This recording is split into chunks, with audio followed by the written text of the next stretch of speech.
Correcto. Muy buenos días a todas y todos ustedes.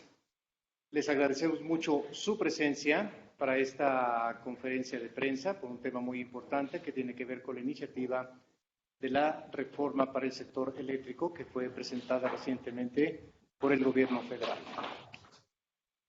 Agradecemos asimismo a todos los representantes de los medios de comunicación que están ahora conectados.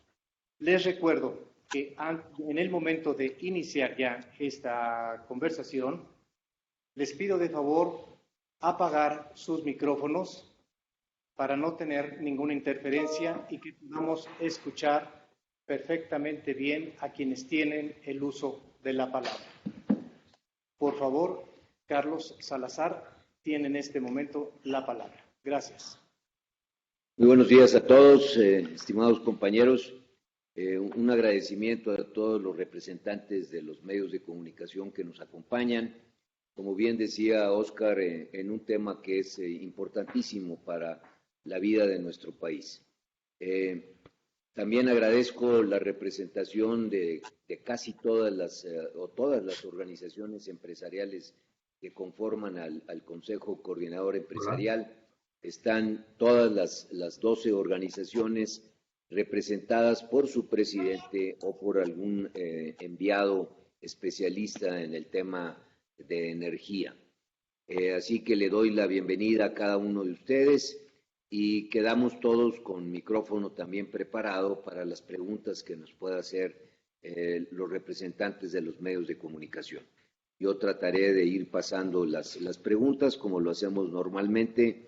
Siempre es un poco más complejo a través de una reunión virtual, pero bueno, trataremos de hacer de la mejor forma la intervención de cada uno de ustedes.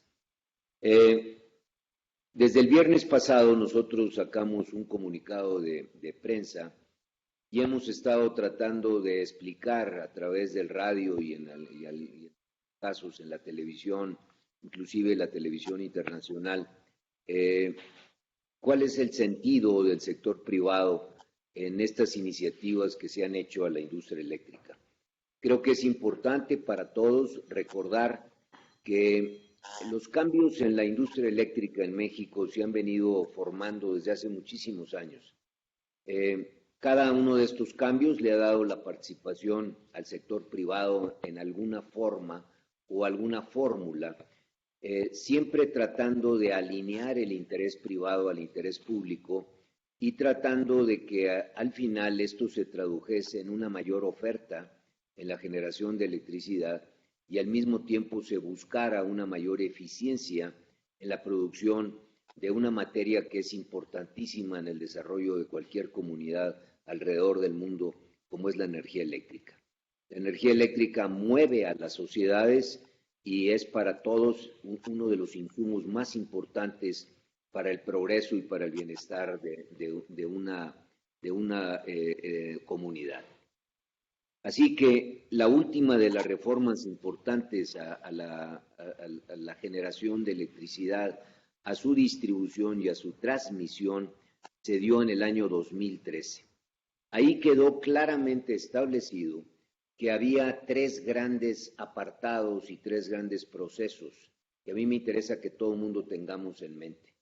La electricidad nos llega a nuestros centros de trabajo o a nuestros hogares cuando una compañía genera la electricidad, paso número 1, cuando esa electricidad se sube a las líneas de transmisión, esas que vemos cuando vamos por las carreteras de nuestro país, que siempre están en esas torres de acero o de fierro, donde se transmite la electricidad de la alta tensión.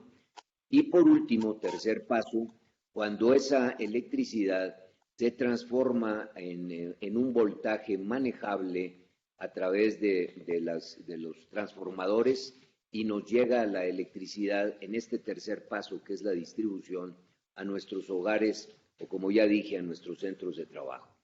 Entonces, esto ha requerido una serie de regulaciones y de normas para, de alguna manera, orientar la estructura de la generación eléctrica, número 1, de la transmisión de la electricidad y de la distribución de la electricidad. Es importante que todos los aquí presentes tengan claro que la transmisión de la electricidad y la distribución de la electricidad es un monopolio del Estado y es regulado, orientado y producido a través de la Comisión Federal de Electricidad. La Comisión Federal de Electricidad tiene el mandato constitucional inclusive de ser el que transmite la electricidad y el que la distribuye. Ha creado inclusive compañías que hacen este trabajo, compañías que son rentables, que generan dinero año por año y que de alguna manera permiten mejorar las finanzas de la Comisión Federal de Electricidad cuando uno la analiza independientemente. Donde se permite la entrada del sector privado ha sido en la generación eléctrica. Cuando hablamos de que el sector eléctrico se ha ido privatizando, tenemos que tener claro este concepto. Nada más permite la intervención del sector privado en la generación de electricidad. Y en esa generación de electricidad, el sector privado participa en este momento con el 46% de la producción eléctrica de todo el país. 54% sigue perteneciendo a la Comisión Federal. Por obvias razones, como los generadores de electricidad privados han sido entrantes al sector mucho más modernos, mucho más recientes, la tecnología que utilizan los privados es una tecnología pues, de punta, una tecnología moderna, y es donde más encontramos la producción de energías limpias que se basan en el viento, como es la eólica, o se basan en el sol, como es la energía solar. El Estado tiene, por otro lado, una gran transformación de sus plantas tradicionales en estas plantas de ciclo combinado, que es donde más ha participado el sector privado, también con inversiones conjuntas del sector público y el sector privado. Cuando se habla de plantas de ciclo combinado, se habla de plantas que mueven las turbinas que generan electricidad a través de gas. Esto es importante para que todo el mundo tengamos el antecedente de dónde estamos. En el mes de febrero de este año, el Ejecutivo manda al Congreso de la Unión una iniciativa preferente en donde se dijo desde que se envió que no se le cambiaría ni un punto ni una coma. Nosotros desde ese momento, durante el mes de febrero y marzo, como Consejo Coordinador Empresarial, tratamos de explicar que si bien había problemas en la manera en que se compraba la electricidad por parte de la Comisión Federal cuando ellos la generaban, esa problemática podía ser resuelta de muchas formas que no implicara cambios en la legislación que hasta este momento nos ha regido. Nosotros convocamos al Congreso de la Unión, primero a los diputados, a través de su Junta de Coordinación Política, convocamos también al Senado, organizamos durante 2 días completos 4 foros importantísimos en donde estuvo abierto el micrófono al debate, al diálogo, a la discusión de qué tenía de bueno la iniciativa enviada por el Ejecutivo y qué nos preocupaba como sector privado dentro de esta iniciativa. De esa forma se analizaron en 4 grandes capítulos, que es a los que yo quisiera que ustedes como medios de comunicación nos refiramos.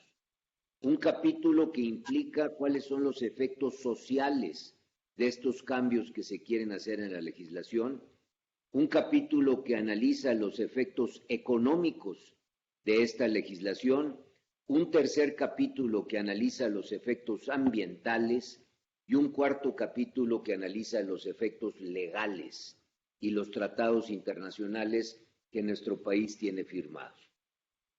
Durante estos 2 días de debate y de diálogo, nosotros pudimos escuchar a especialistas, académicos, legisladores, técnicos e interesados, desde amas de casa hasta empresarios o pequeños empresarios, que tenían un punto de vista a esto. Todos, sin excepción, estuvimos de acuerdo que el principal objetivo es el social y que socialmente lo que nos debe interesar es conseguir la luz, como todos la entendemos, al mejor precio posible, que no tengamos incremento de costos, que la forma de producir la electricidad, de transmitirla y de distribuirla sea la más eficiente y la más barata, y que por otro lado aseguremos la oferta suficiente para que la electricidad sea barata y en cantidad suficiente como para que no tengamos parones, atorones o apagones. Ese era el objetivo social que todos perseguíamos y lo consideraban en todos estos debates como el objetivo fundamental y prioritario. Aquí lo que tenemos que analizar en estas nuevas iniciativas y ahora en este cambio constitucional es si el cambio que se propone asegura este objetivo social, o si el objetivo social se va a obtener vía subsidios o transferencias públicas que al final es dinero público utilizado para que la luz pueda salir más barata, pero que al final ese costo de electricidad más barato, así pasaba en los años 70, le llegaba al consumidor cuando éste protestaba porque la luz le crecía de precios, siempre se compensaba el precio con una transferencia de subsidios. Pero tomen en cuenta que ese subsidio le cuesta a la nación. Cuando algo se subsidia, se está dejando de gastar dinero público en objetivos que bien se pudieran utilizar en crear infraestructura, mejorar la salud, mejorar la educación, mejorar al final el bienestar de la población. Entonces, por eso se ha perseguido desde los años 70 una fórmula que nos asegure que podamos tener la luz más eficiente y más barata. Y por eso se le empezó a permitir al sector privado que él también ayudara al sector público en la generación de electricidad. Número 2, la electricidad tiene que ser económica, y por eso tenemos que utilizar las mejores fórmulas para producir la electricidad. Ahí se definió una manera, una norma, una fórmula para hacerlo, y era que siempre los 365 días del año, el productor, el generador de energía más económico entregaba a las líneas de transmisión, porque así se sigue haciendo hasta esta mañana, la luz dependiendo de quién es el más barato para producirla durante ese día. Si alguna compañía produjo su electricidad barata ese día, va a ser el primero en entregarla. Y así subsecuentemente el más costoso, hasta llegar al final las entregas que vienen dadas normalmente por aquel que produce electricidad usando combustóleo como la principal fuente de energía para mover las turbinas, o el que utiliza coque o carbón para mover estas turbinas, que es la manera más cara de poder producir electricidad hoy alrededor del mundo. Esto también tiene una consecuencia no solo económica, tercer capítulo, tiene una consecuencia ambiental. Y esta consecuencia ambiental es que en la medida en que sigamos produciendo electricidad, haciendo uso del coque o del combustóleo, para de esa forma compensar la no inversión que se pueda hacer por parte del sector público y privado en fuentes de energía mucho más amables o mucho más alineadas con el medio ambiente, pues nosotros estaremos incrementando las emisiones de carbono. Este capítulo es un capítulo importantísimo para el mundo, no solamente para México. El día de ayer yo ponía algunos ejemplos de países como Noruega, que siendo países grandes productores de hidrocarburos, que tienen petróleo a la mano, están tratando de producir toda la energía que requieren, y así lo están ya poniendo en objetivos a muy corto plazo, a través de medios eólicos y medios solares. ¿Por qué? Porque están conscientes de que seguir emitiendo carbono a la atmósfera nos afecta a todos, y al final le podemos, a través de esto, heredar un mundo a nuestros hijos y a nuestros nietos, más allá de nuestras fronteras, en la cual pues todo mundo deberíamos estar preocupados y en un momento dado tenerlo en la prioridad. Por último, todos estos fórmulas que se han hecho en el pasado tienen una relación con los convenios firmados por nuestro país durante muchísimos años. No solamente es el TEMEC es uno de ellos, pero tenemos convenios con extranjeros, pero también con nacionales, que de buena fe han invertido en este sector buscando ganancias lícitas, subrayo, lícitas, y que de alguna manera se alinearan con los mejores intereses del país. Quiero terminar esta introducción ya larga diciéndoles que el sector privado aplaude, y no solamente aplaude, se vuelve parte de la ayuda que se le pueda dar a todos los elementos en que el Estado está buscando eliminar la corrupción. Si cualquier convenio se haya hecho en el pasado, transgrediendo nuestras leyes, modificándolas, aplicándolas a modo, nosotros aplaudimos que ese acto de corrupción se denuncie, se persiga y se castigue. Pero lo que nosotros pedimos es que esos actos se transparenten y sí se permita a todo aquel que de buena fe, e insisto, alineado con los objetivos del país, pueda continuar produciendo electricidad con las bases con las que él decidió hacer sus inversiones. El decir que se mantiene el 46% de generación privada sin definir las reglas de cómo se va a entregar esa electricidad, sin definir los precios y sin tener un organismo autónomo que regule estas entregas y esos precios, nos parece que sería ir en contra de los compromisos que hemos tomado con todas estas inversiones del pasado. Así que por eso es muy importante que los legisladores tomen en cuenta con una altura de miras, no solamente viendo un compromiso político, cuáles son las consecuencias importantes para la vida de nuestro país. Nosotros creemos que hay que fortalecer a la Comisión Federal de Electricidad. Creemos que nuestra empresa pública ha hecho esfuerzos y lo vemos todos los días. Yo aplaudo a la Comisión Federal de Electricidad cuando hay un desastre y vemos a los trabajadores de la Comisión Federal verdaderamente jugándose la vida para poder restablecer la energía eléctrica de la manera más expedita y de la manera más eficiente. Yo creo que tenemos una gran empresa en la Comisión Federal, tenemos una gran alineación con los objetivos que persiguen cualquier acto irregular en la vida pública de nuestro país. Pero le pedimos a los legisladores que este interés, que va en los mejores intereses también de nuestro país, esté alineado siempre a la ley, al respeto a lo que hemos decidido, a la fórmula en la cual nosotros podemos como nación transitar de una mejor fórmula, de una mejor manera. Yo estoy seguro que los presidentes de México que decidieron los grandes proyectos eléctricos, como López Mateos, como Lázaro Cárdenas en su momento, lo hicieron con altura de miras y buscando el beneficio del país bajo las circunstancias que en ese momento se vivían. Hoy las circunstancias son distintas. Somos un país de 128 millones de mexicanos, con problemas serios en todos los frentes, con necesidades también importantísimas que tenemos que cubrir desde el punto de vista del uso de los recursos públicos.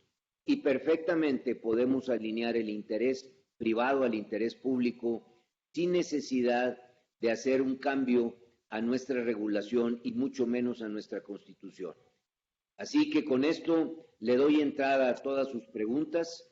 Les pido que tengan ustedes paciencia para tratar de que yo pueda repartir las preguntas que ustedes me hagan entre todos los compañeros que están aquí presentes, y le agradezco enormemente que porque están aquí presentes y conectados Pepe Medina Mora, Enoc Castellano, Álvaro García, Juan Cortina, Nathan Poplawski y Vicente Yáñez, que son presidentes de estas 6 organizaciones, y a los representantes de las otras 6 organizaciones también les aprecio mucho su presencia. abro el micrófono y le pido también aquí a Oscar que me ayude con las preguntas. Como siempre, iremos tomando en paquetes de 3 y yo trataré de ir repartiendo las respuestas entre cada uno de nosotros. Muchas gracias. Sí, Carlos, cómo no. Tenemos el primer bloque de preguntas de la siguiente forma. 1, Alejandro Alegría, del periódico La Jornada. En segundo lugar tenemos a Ivette Saldaña, del periódico El Universal. Y por el periódico Reforma, a Verónica Gascón. Por favor, Alejandro, si tienes el micrófono. Buenos días. En muchas ocasiones, no es la primera vez, siempre se advierte pues una catástrofe pues con los cambios que puede haber. Lo que me gustaría saber es realmente si hay pues digamos datos más reales de que realmente si llega a pasar este cambio pues van a haber pues consecuencias negativas y si no es posible pues realmente confiar en estos cambios que está proponiendo el gobierno. Y también lo que me gustaría saber, ¿qué es lo que va a suceder pues, con los paquetes de inversión que se habían anunciado en conjunto con el gobierno federal y pues con el tercer paquete que pues había quedado pendiente? Si pues continuará esto o después de esta propuesta pues ya terminará. Muchas gracias. Hola, Adelante, Ivette Ivette. Saldaña del Universal. Sí, buenas tardes, días, perdón, a todos. Mi pregunta es si ya contabilizaron el monto de las inversiones nacionales y extranjeras que se puede ver afectado. Eh, También en cuanto a subsidios, ¿cuál es la cantidad que ustedes están calculando se tendrá que destinar en el presupuesto de aprobarse esta reforma y cuánto también se tendría que destinarle a CFE para poder llevar a cabo la reforma? Muchas gracias. Verónica. Sí, ¿qué tal? Buenos días a todos. Señor, ¿nos puede mencionar cuál es la consecuencia de que desaparezca el regulador del sector? Me parece que la misma comisión asumiría esas funciones.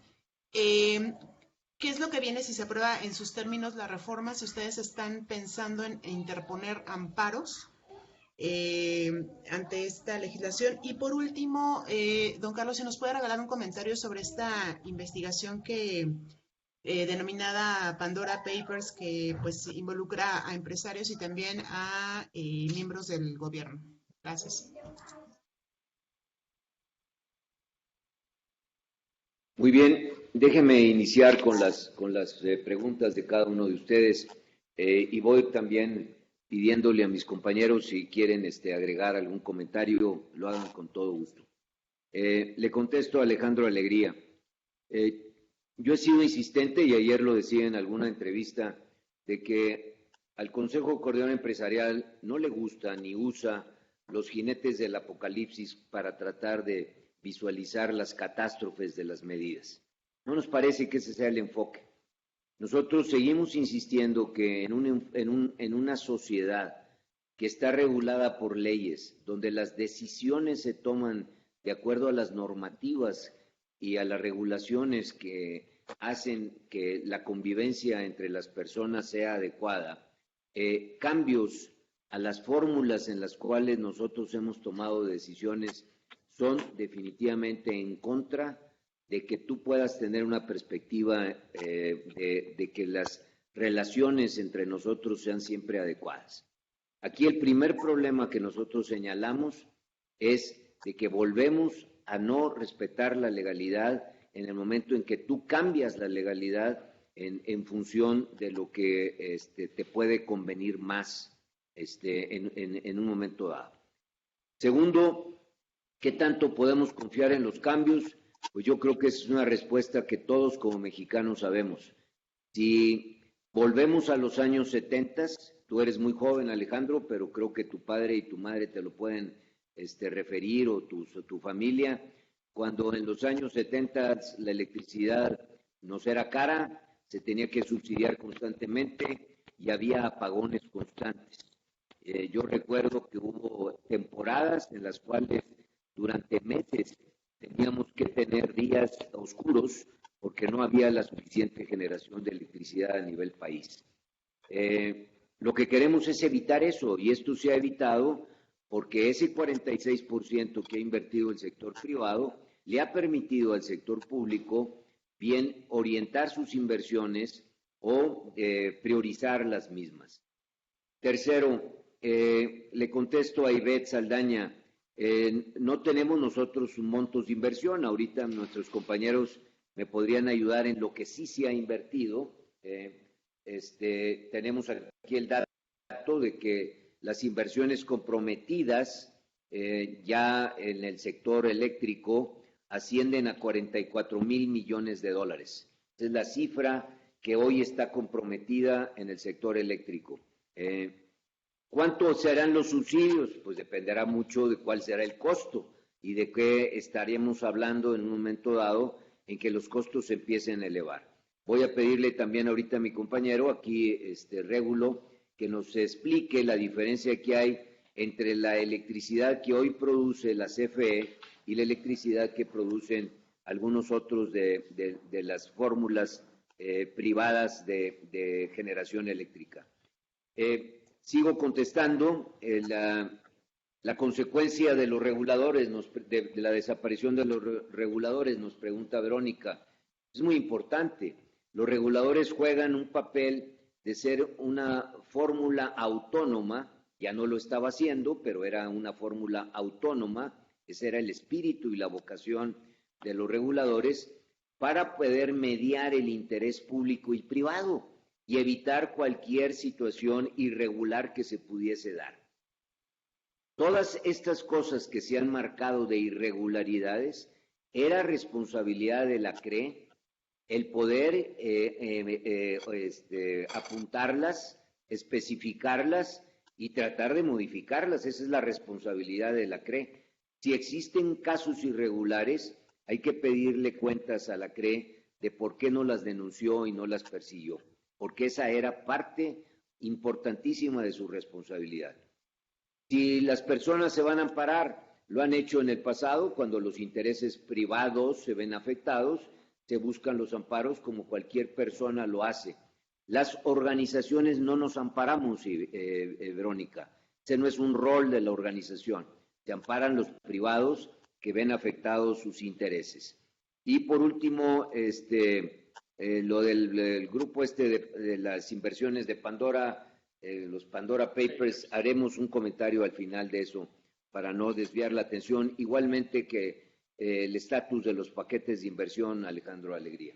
Le paso la palabra aquí a Régulo para que nos explique la diferencia entre producir electricidad y cómo y por qué se entrega la electricidad siempre al más barato y después al más caro. Sí, muchas gracias, Carlos. El criterio fue ofrecer al consumidor la electricidad al menor costo posible, y eso lo logras teniendo las centrales de generación de menor costo. Por darles cifras, primero mencionó Carlos que el 54% de la generación la tiene CFE y el 46% la tiene el sector privado. En la parte de comercialización, lo que se vende, CFE vende el 80%, no únicamente el 54%. El resto se los compra al sector privado.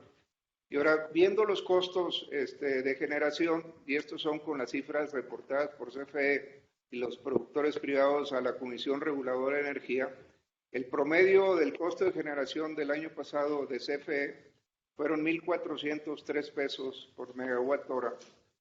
El de los generadores de energías renovables fueron de 406 pesos, contra 1,403 CFE. Y el grueso de los generadores privados que están con ciclos combinados están alrededor de 800 pesos. Entonces, si sacamos un promedio del sector privado, da ligeramente abajo de 700 contra 1,400 de CFE. Entonces, sí hay una diferencia muy grande en los costos de generación del sector privado y de CFE, y esto en buena parte es, por lo que explicaba Carlos, la antigüedad de las plantas de CFE tienen en promedio 40 años, un poquito más, cuando las del sector privado tienen un promedio de 10 años o menos. Entonces, la eficiencia de las nuevas plantas es mucho más alta y eso les permite tener costos de generación más bajos. Entonces, si se cambia esto y ahora van a operar las plantas de mayor costo, que es lo que se pretende que las plantas de CFE siempre estén operando, pues nada más hagan las cuentas. Si el costo de generación del CFE es el doble de los privados, si aumentará el costo promedio de generación, lo más probable es que aumente. Y como decía Carlos, o esto se va a reflejar en mayores tarifas, que eventualmente eso repercutiría en mayores precios de insumos, o en mayores subsidios que se van a tener que desviar de otros sectores que lo están recibiendo, o un deterioro en las finanzas públicas si no se quieren absorber. Déjeme complementar el comentario que hace aquí Régulo, dándoles unos datos que me parecen muy importantes.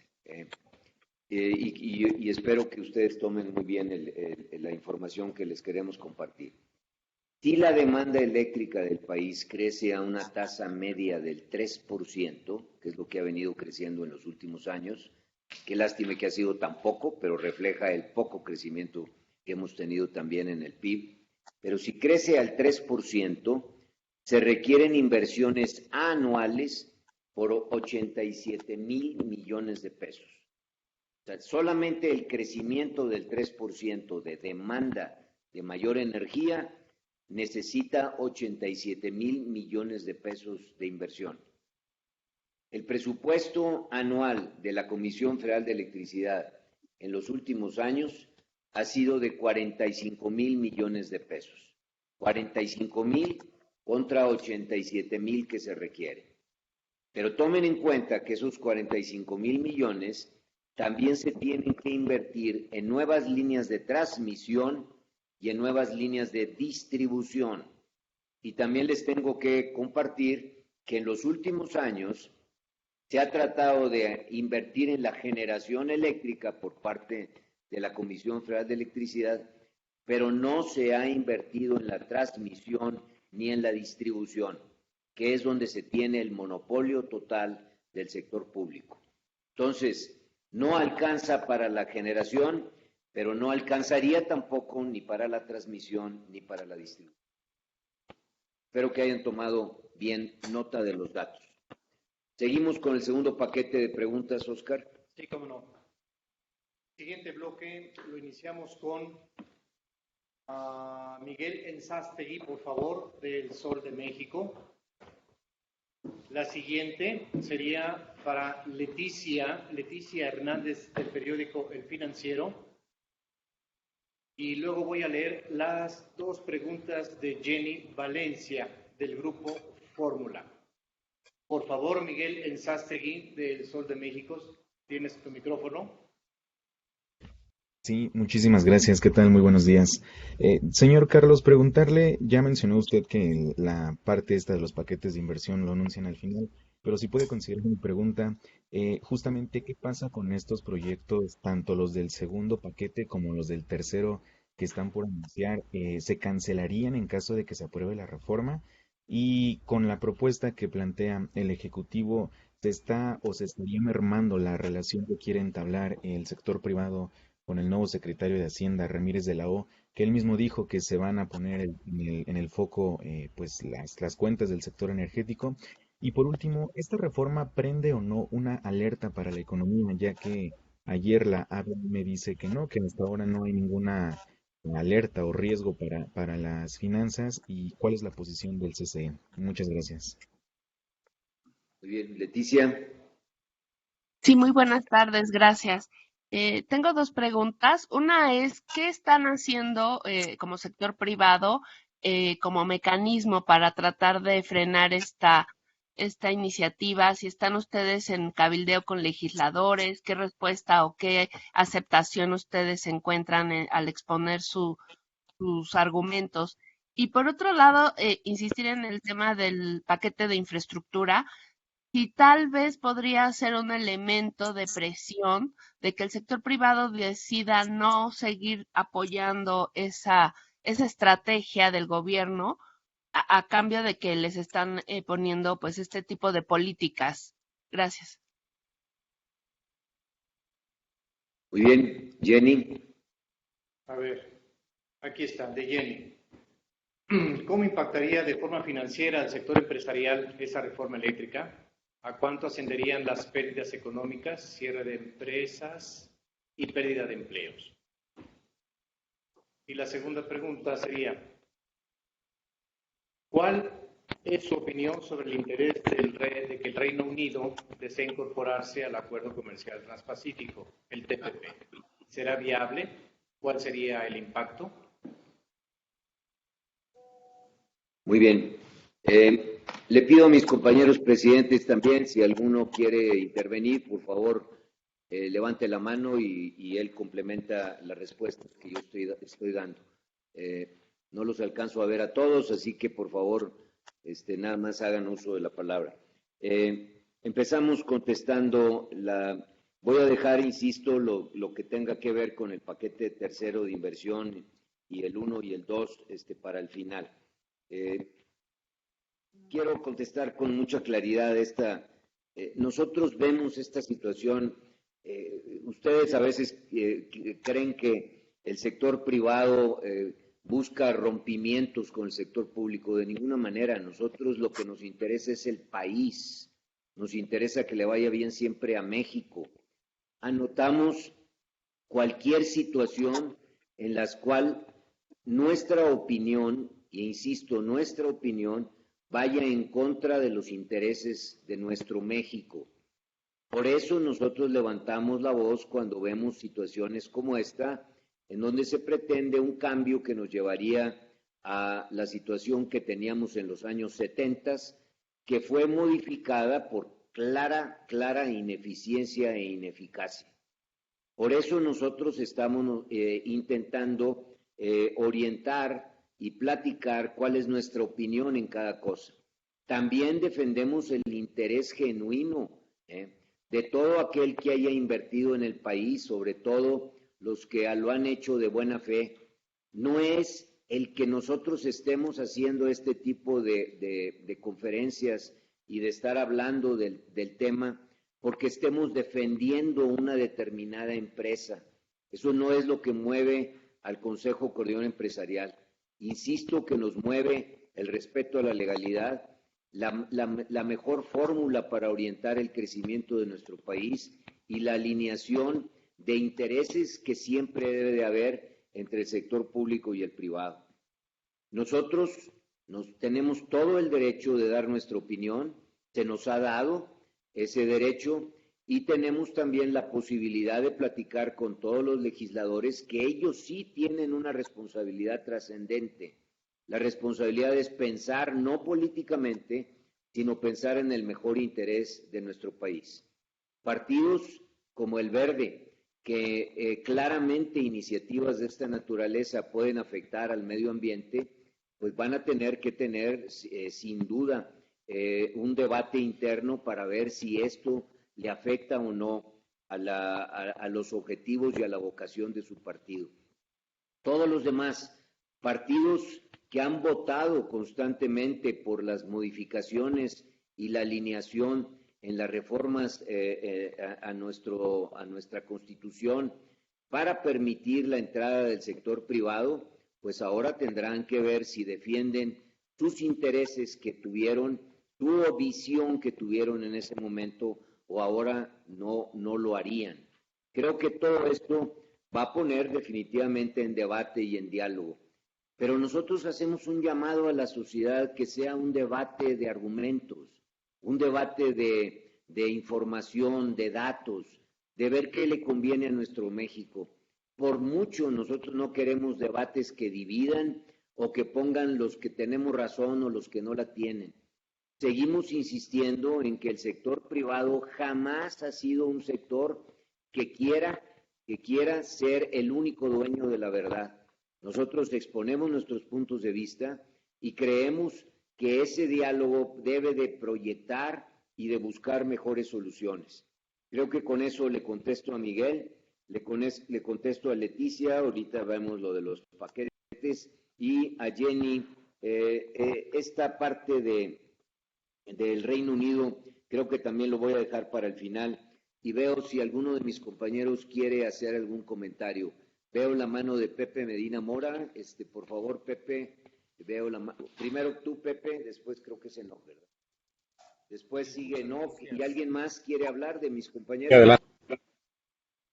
Muchas gracias, Carlos, y gracias a los medios de comunicación que acompañan el día de hoy. Y simplemente tratando de resumir, sintetizar nuestro posicionamiento como sector privado, primero en respeto al Estado de Derecho. Es decir, la Constitución establece que no debe haber retroactividad, por lo tanto, esas inversiones que se han hecho por parte de empresas para la generación de energía limpia deben respetarse. En segunda instancia, el hecho de la afectación al medio ambiente. Tenemos compromisos internacionales de que para el 2024 el 35% de la energía que produzcamos sea energía limpia.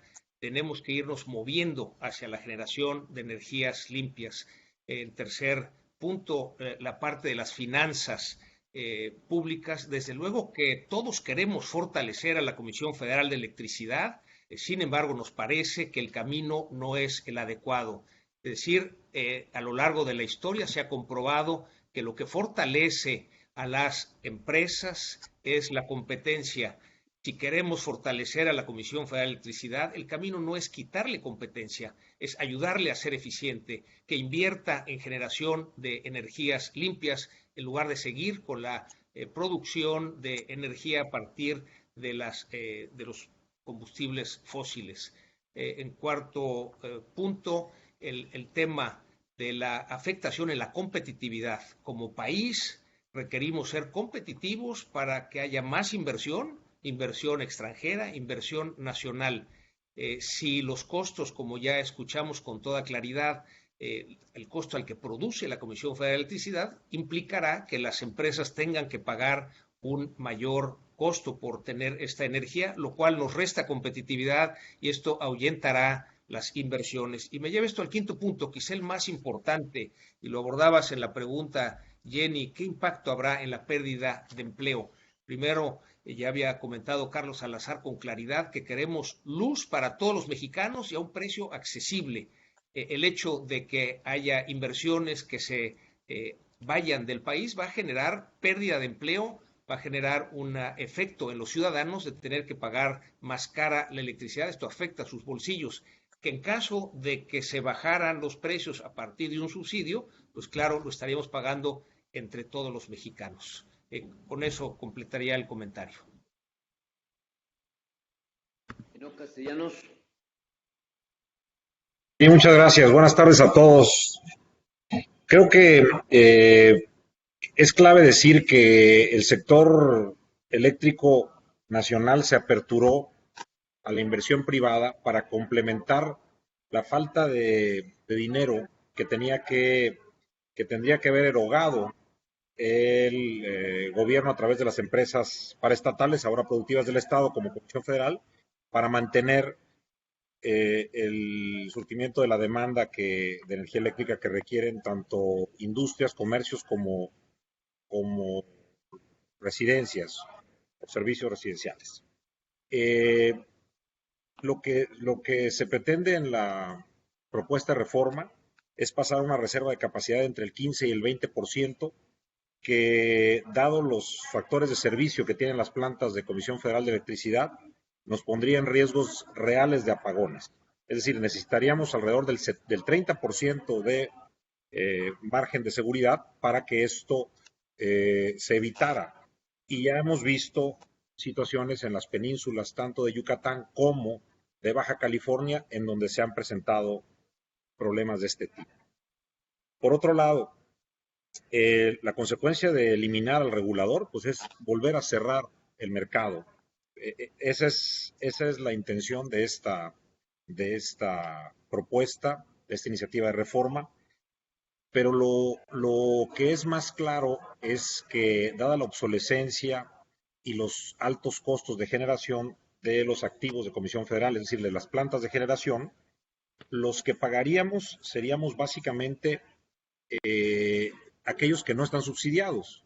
Es decir, si se nos obliga a todos los privados a cancelar contratos y a consumirle la electricidad a Comisión Federal de Electricidad, dado que la industria es la que absorbe el 55% de la energía que se produce en el país, nosotros seríamos los que pagaríamos sobreprecios, perdiendo competitividad contra nuestros competidores y teniendo que repercutir en alguna medida en el precio de los productos o servicios estos incrementos. Lo que tenemos que analizar como país es si queremos, entendiendo que Comisión ha tenido un rol histórico en la electrificación del país, que la mayoría de poblaciones en todo nuestro territorio nacional ya tienen servicio eléctrico, si queremos mantener a una empresa a costa del beneficio del resto de los mexicanos. Yo creo que puede ser complementario. Hay que invertir en Comisión Federal de Electricidad para que tenga plantas que generen a menor costo y puedan competir en condiciones de igualdad. Como dijo nuestro presidente del CCE, Carlos Salazar, no queremos ninguna ventaja. Simple y sencillamente queremos que haya un servicio eléctrico de calidad a precios competitivos y con el suministro suficiente para mover nuestras máquinas y nuestros procesos. Creo que con esto terminaría mi intervención diciendo que estamos absolutamente en desacuerdo en que se puedan hacer retroactivas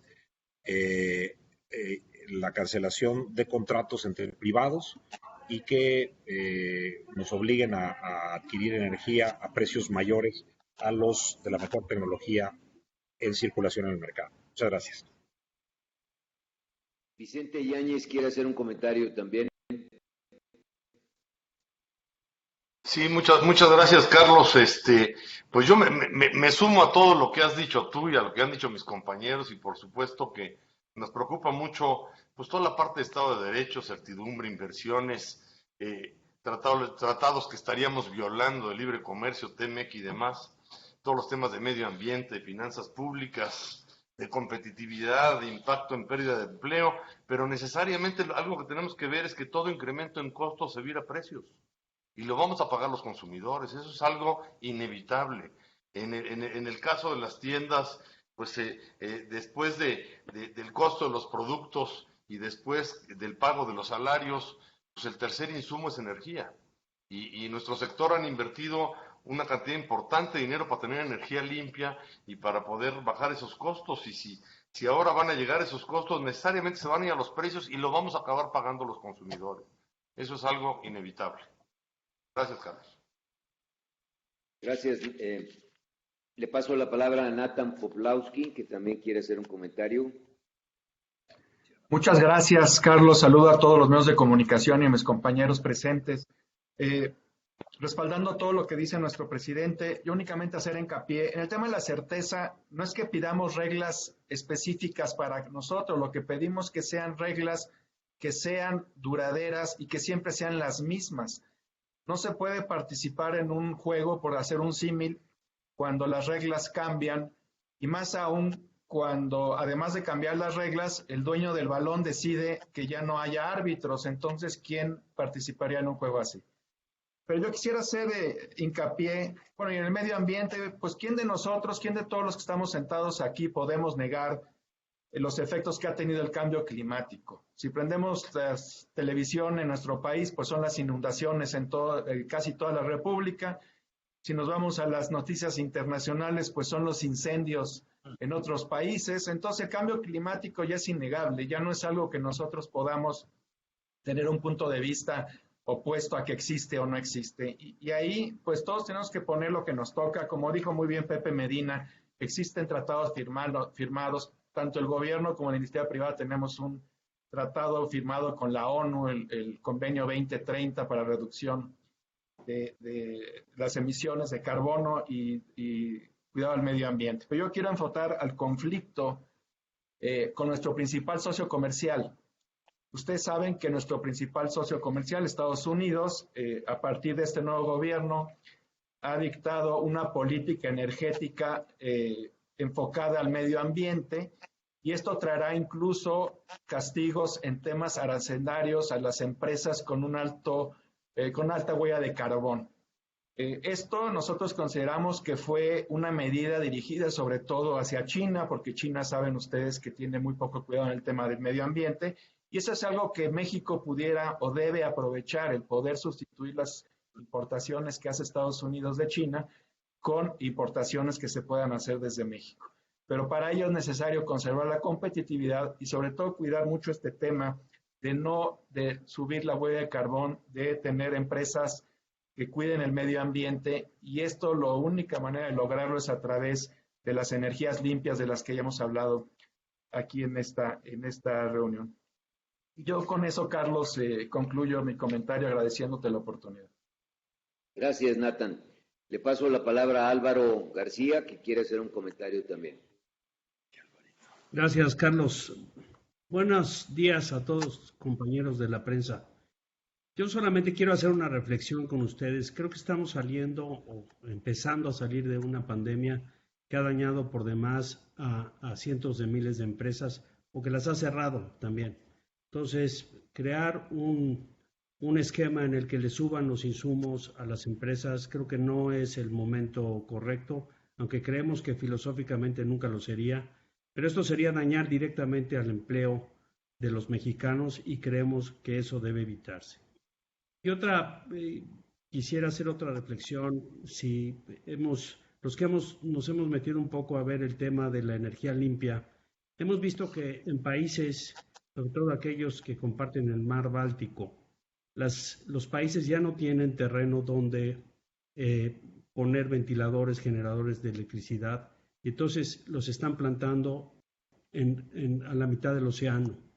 Es algo que es impresionante. México, si algo tiene, es terreno vasto para generar su propia energía, para crear fuentes de trabajo, y estamos yendo en un sentido que no favorece ni al empleo, ni al medio ambiente, ni a los mexicanos. Entonces creemos que debe haber una recapacitación por parte del Congreso para analizar esto. Gracias, Carlos.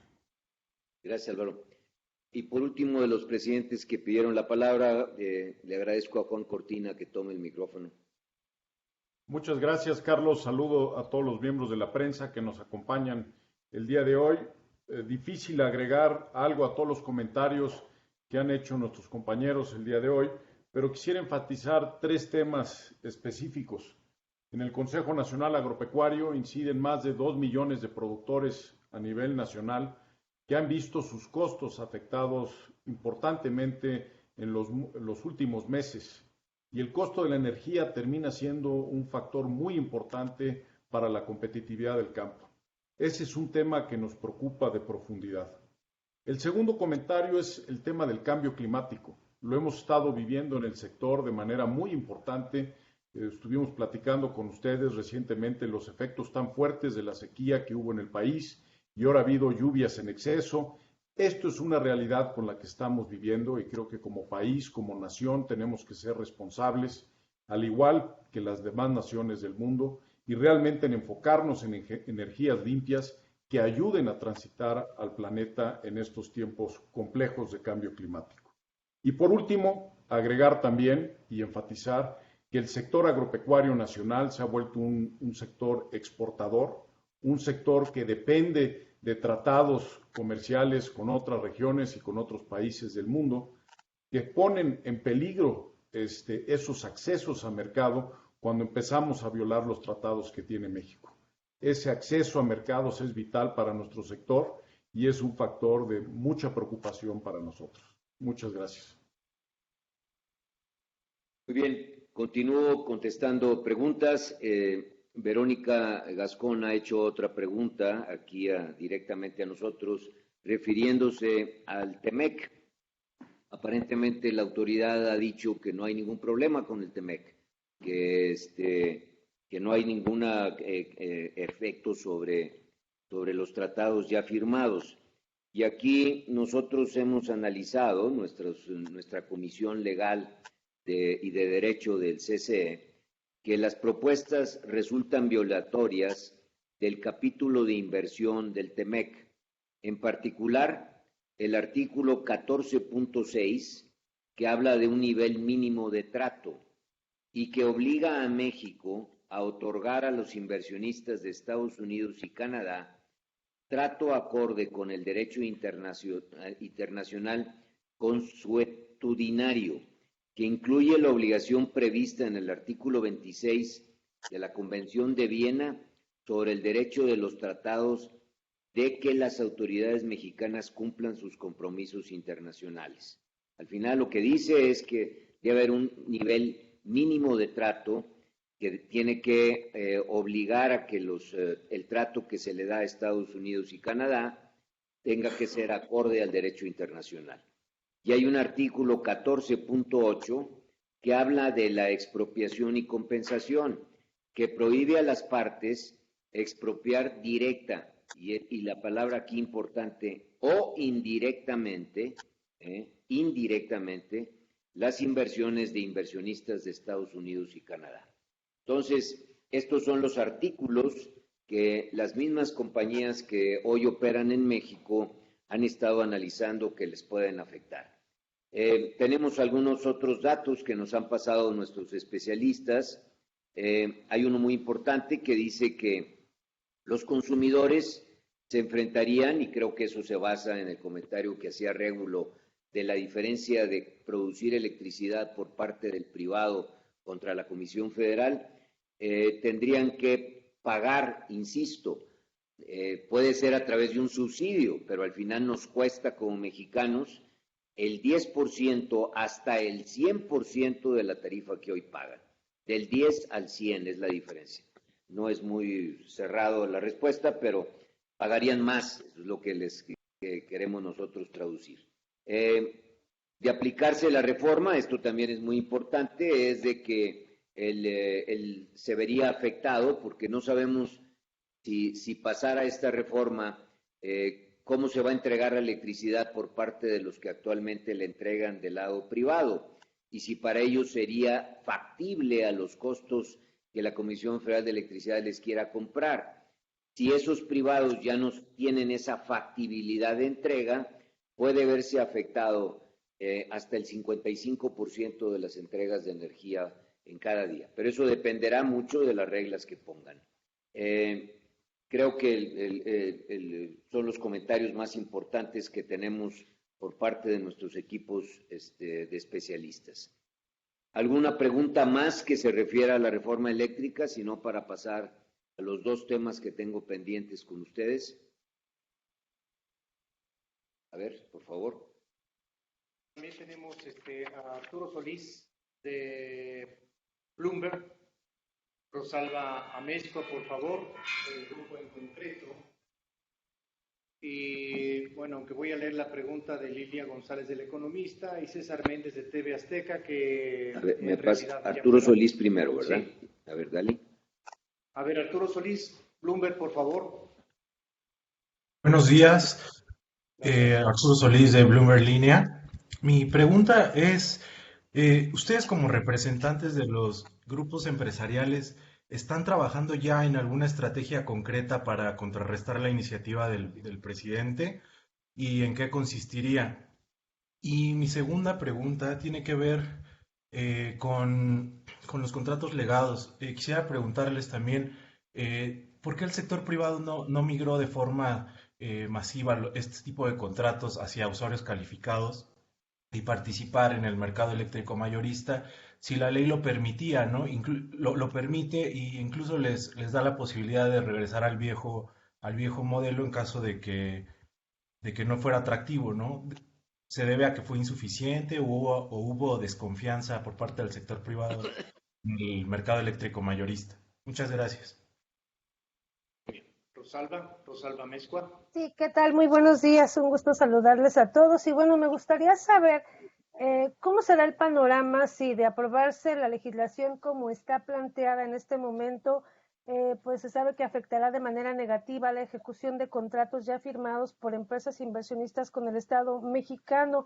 Se estaría dando una nueva señal contundente a los inversionistas nacionales y extranjeros sobre la vulnerabilidad de nuestro Estado de Derecho, lo que pues también va a elevar sustancialmente el riesgo que se tenga de invertir aquí en nuestro país, y se está también limitando con esto la capacidad de crecimiento económico para nuestra nación. Y bueno, también insistir un poquito en el rezago del país que tendrá la transición energética global hacia fuentes limpias y renovables de energía, y un poquito más que nos pudiesen ahondar en los daños concretos o violaciones que habría al espíritu del TEMEC en materia de trato no discriminatorio, inversiones, expropiaciones indirectas, así como la venta y compra por parte de empresas del Estado y monopolios. Muchas gracias.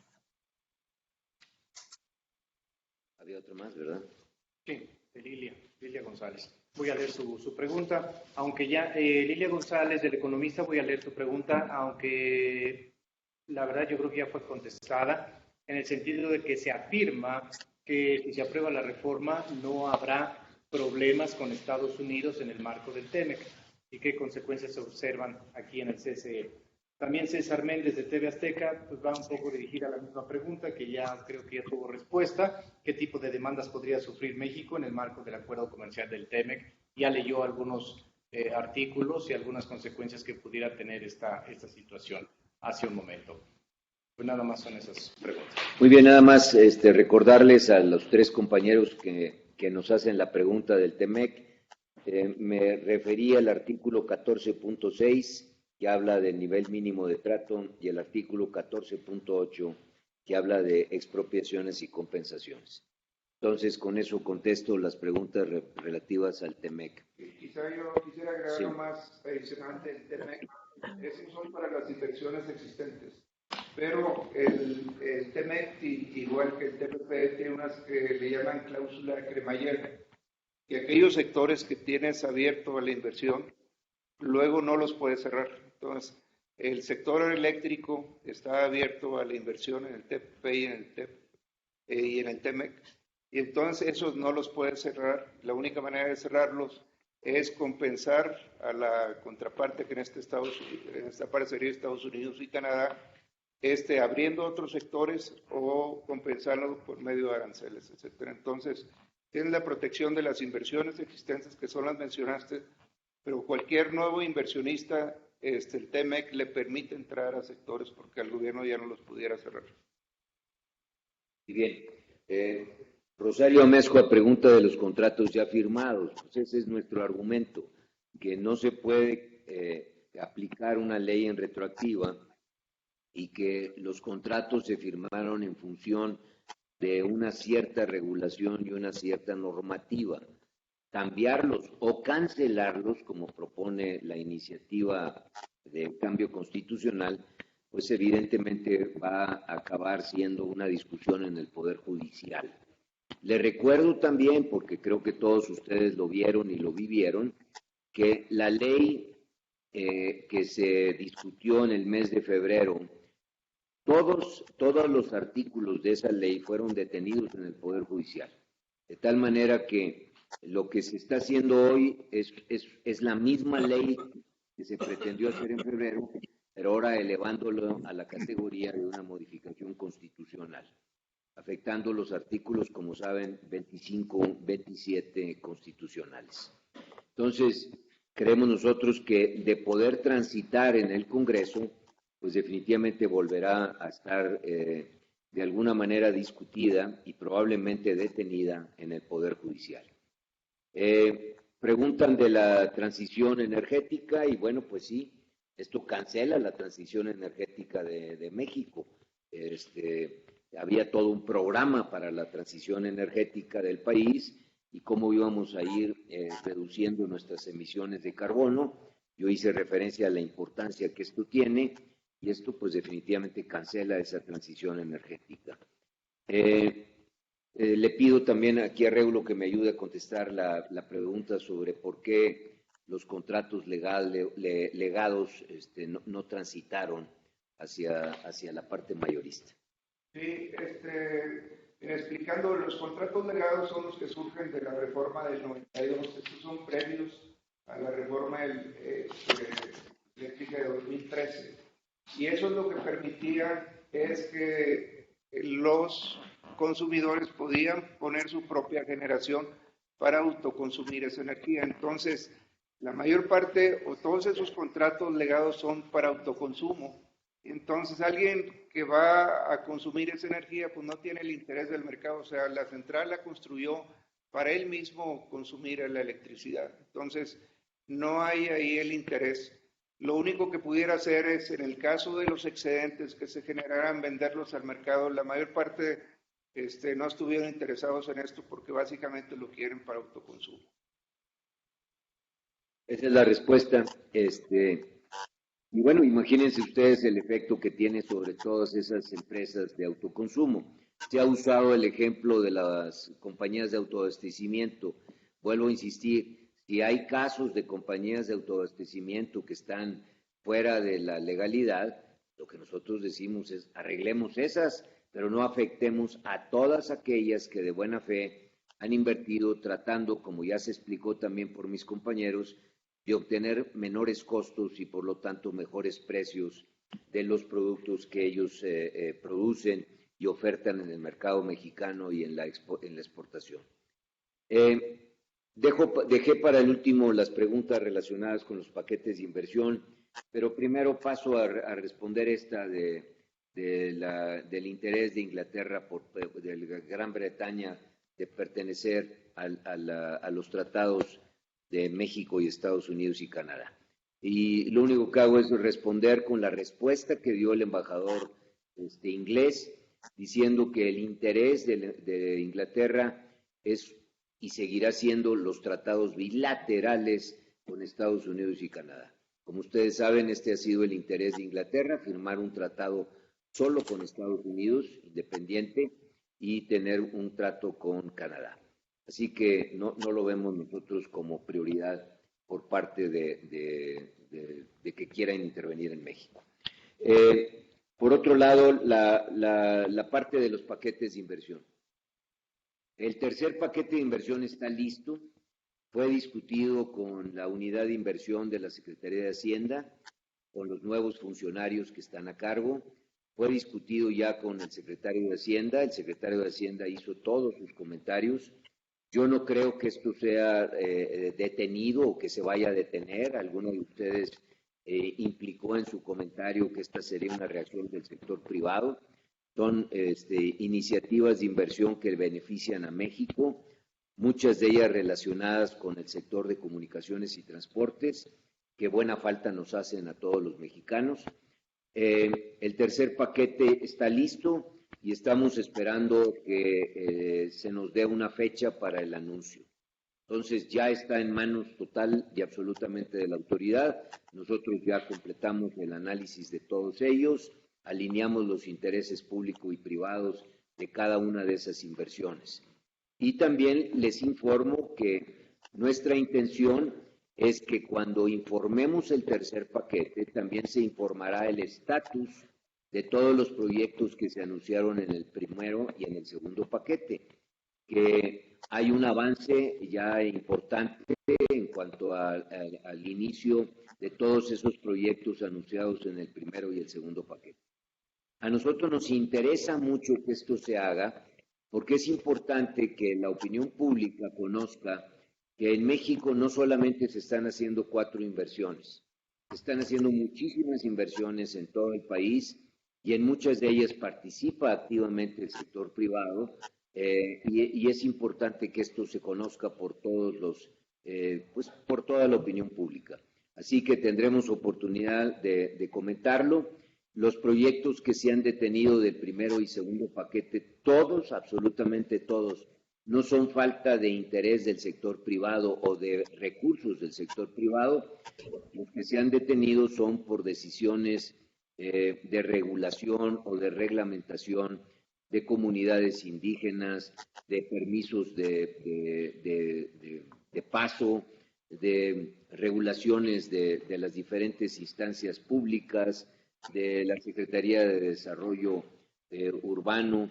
O sea, son ese tipo de regulaciones que se están evidentemente trabajando en cada una de ellas para tratar de ir desatorando cada uno de estos proyectos. Pero creo que la noticia va a ser importante porque una buena parte, yo diría más del 50% de los anuncios del primero y segundo paquete se han estado ya implementando y ejecutando. Así que esperemos nada más ya la respuesta por parte de la autoridad para poder darle a la opinión pública este tercer paquete. Creo que es importante. Si no hubiera más, Oscar. Pues Carlos, pues aquí damos por finalizado esta conferencia de prensa, agradeciendo a todos los participantes, a las y los que estuvieron aquí con nosotros. Muchísimas gracias a nuestros presidentes de organizaciones y especialmente a todas y todos los representantes de los medios de comunicación. Muchísimas gracias por su interés en este tema tan importante para todos los mexicanos. Les aprecio mucho y les invito a todos los representantes de los medios de comunicación. Vamos a intentar hacerles llegar un documento que de alguna manera sustenta todo lo que estamos nosotros platicando. Así que, por favor, les pediría que se coordinen con Oscar Ignorosa para que de una manera electrónica les podamos enviar este documento y les dé a ustedes mejores elementos para lo que vayan a escribir en los próximos días sobre este tema. También agradezco a todos los compañeros presidentes de las organizaciones, a todos los representantes. Hemos estado presentes las 12 organizaciones que conforman el Consejo Coordinador y que les recuerdo a los medios que aquí está representado el 80% del Producto Interno Bruto de nuestro país. Muchas gracias a todos y esperemos vernos pronto en una conferencia de prensa con temas que pudieran ser mucho más digeribles y que abonen al crecimiento de nuestro país. Mil gracias. Muchas gracias.